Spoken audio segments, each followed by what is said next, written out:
All right, Shabbos, say good evening. We are picking up Emir Hashem tonight on Nun Daled Amud Beis 54b, and we are picking up. We left off my Avnei Al Gabish, our Avnei Al Gabish. It is 2, 4, 6, 8, 10 lines down from the top. So remember, again, we're going through the list of miraculous things, which if you see them, you have to make a bracha. So one of the things mentioned in the Brayso is Avnei Al Gabish. So the Gemara says, Avnei Al Gabish. My Avnei Al Gabish, what is that exactly? What is Avnei Al Gabish? So Gemara says, this is actually beautiful. Tana, Avanim sha'amdu al gavish v'yardu al gavish. This refers to the stones that stood still. Al gav means literally on the back of, but because of a man. And the stones that came falling down, al gav ish, because of another man.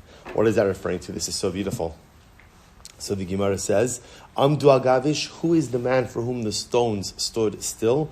Zem Moshe. D'chsev v'ha'ish Moshe anav mot. So we'll say this is referring to Ksiv, v'yachtelu hakolos habarad v'amatar lo nitaf arza. So we'll say, so this is something that the Gemara is over here by the barad, like by the plague of bar, by the plague of hell.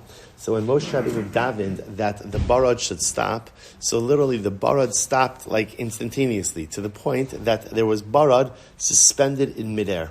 So it says called Avnei Al Gavish. That ultimately, it's a contraction. The stones that stopped falling, Al Gavish, because of a certain man. Who was the certain man? Moshe Rabbeinu. We'll say, I'll just point out, it's so fascinating. If you look at the flow of the Gemara, right, the Gemara adds in that phrase, V'ha'ish Moshe anav mikol adam, or V'ha'ish Moshe anav ma'od. So it's interesting, because you look at that phrase doesn't really have to do with anything after it, right? In other words, just tell me about the barad. Just tell me about the barad. I don't know, what's the pshat? What is the Gemara saying? Do you know where the godless of Moshe came from? The godless of Moshe came from his humility. Humility is the foundation for every other good midah, which makes perfect sense. Why? Because if a person doesn't have humility, then they think they're fine as they are, right? In other words, if I'm not humble, then I feel like I'm a finished product. Well, if you feel you're a finished product, then there's no growth, then there's no forward-moving momentum, then you're done. So it's interesting. It's almost as if the Gemara, in its beautifully nuanced way, is telling us, do you know what makes a Moshe Rabbeinu? Moshe will say it's incredible. It's not the amount of Torah that you learn, because the truth is anyone could learn a lot of Torah if they put their mind to it.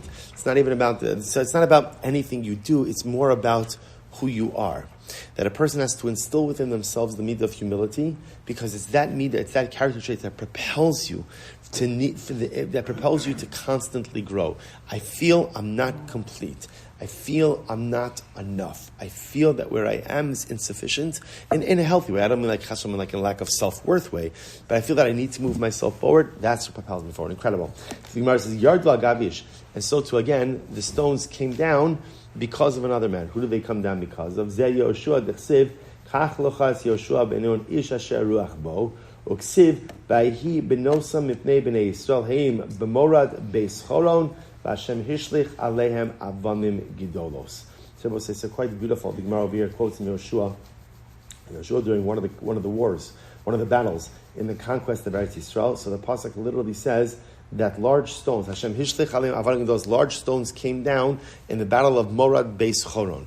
So it's interesting. So the Gemara says, what were the big stones that came down in the times of Yoshua? Those are the very stones that were suspended mid-air during Bara. Now, obviously, again, Bara's in Mitzrayim. This is happening in Eretz Yisrael. It's, again, if you have that kasha, then you're clearly not paying attention to this Gemara, right? In other words, those kind of kashas don't apply in Gemaras like this. Yeah, okay, geographically, the stones were in different locations. So what? The same Ribbon Shalom who stopped the stones of Barad mid-air is the same Ribbon Shalom who caused them to come down during the days of Yoshua. So just understand now, just the phrase, Avnei Al Gavish means the stones, Al Gav Ish, that came because of a man. And it's twofold. One time the stones stopped because of a man, Barad, and the other time they came down, ultimately because of a man, Yoshua. Incredible.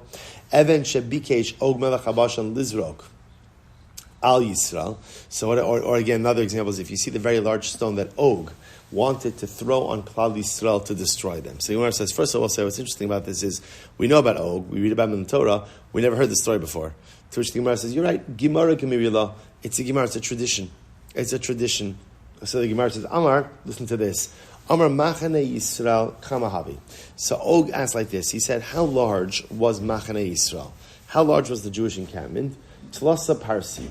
It was 3 parsos. So Og had a good plan. He said, Ezel, the Akar Tura bar Tlasa parsi, the Ishti alayu. So he says, you know what I'm going to do? I'm going to uproot a mountain that is 3 parsos. Og was a giant. I'm going to uproot a mountain that is the size of 3 parsos. So what am I going to do? I'm going to drop it on Klal Yisrael. I'll obliterate them literally again all at once. Just knock them all out. Vaktalinu, Azal Akar Tura bar Tlasa parsi. So sure enough, Og went ahead. He uprooted a mountain that was 3 parsos. It's a big mountain. Va'isi al Resha. But so what happened was incredible. So Og lifted the mountain over his head. So just to understand the image, Klal Yisrael is in front of him. Og lifted up a 3 parsa mountain, as the kids, as they say, humongous, right? Humongous, right? And he's ready to literally again throw it down on them and destroy them in one fell swoop. So he lifts it up over his head. So what happened? Va'isi kuchabrichu alei kamsi v'nakvua v'nachas b'tabarim. Rabbi Shmuel made a miracle. What did he do? He hollowed out the middle of the mountain, and somehow Og lost his grip, and the mountain fell around his neck. So in other words, if you can imagine, the middle hollowed out, and now the mountain came down on his head. But again, the middle was hollowed out, so it didn't crash on his head, it hollowed out around his neck. So Og said, okay, minor setback. He was ready to lift the mountain off his head. He was determined, and throw it on the people. The Gemara said, Mashchi shine lahai gisa lahai gisa. The Ribbon Shalom performed the miracle, and Og's side teeth extended. His side teeth extended. So what ended up happening? His teeth got lodged in the mountain. So therefore, he was unable to remove the mountain from around his head. V'hainu t'chsiv shine rishoim shibarta. That's the pasuk in Tehillim says, Ribono shalolam. You literally, again, you broke the teeth of the wicked. So the Gemara dashes, it's not shibarta, atuki shibarta ella sherivavta. Rather, again, don't read it as shibarta, you broke it, but sherivavta, you made it larger. So this was the miracle. Og's teeth extended, and ultimately, again, went ahead and his head got caught in the mountain. Now, the story is not over. The Gemara says, Moshe kamahava. How tall was Moshe? Moshe was also tall. Esser amos. Moshe was 10 amos. And I will say, now, there most probably is some level of hyperbole in this, right? Because 10 amos would make Moshe Rabbeinu about 15 feet tall. About 15 feet tall. Okay. So Esra Amos, whether it's literal or metaphorical, irrelevant to our purposes right now. Moshe Kamava Esra Amos, Shakil Marga Bar Esra. So Moshe, who was 10 amos tall, took an axe that was 10 amos tall, right? Shavar Esra Amin, he jumped 10 amos, Umachye Bekursele Bekatle, and he took the axe, brought it down on Og's head, and killed Og. He killed Og. Both say, so that's the story. So that's if you see the stone of Og. That's again, remember, we're saying if you see the stone of Og, right? Evan Shebikesh Og Machmashal Israel Yisrael. If you see the stone that he wants, it's not really a stone; it's a mountain. But if you see the one that Og wanted to go and throw on Klal Yisrael, you say a bracha. Because I'll just point out in the story how incredible is it. I'll say, what was the downfall of Og? What was the downfall of Og? Right? In other words, where did everything go wrong in his plan? When he lifted the mountain over his head.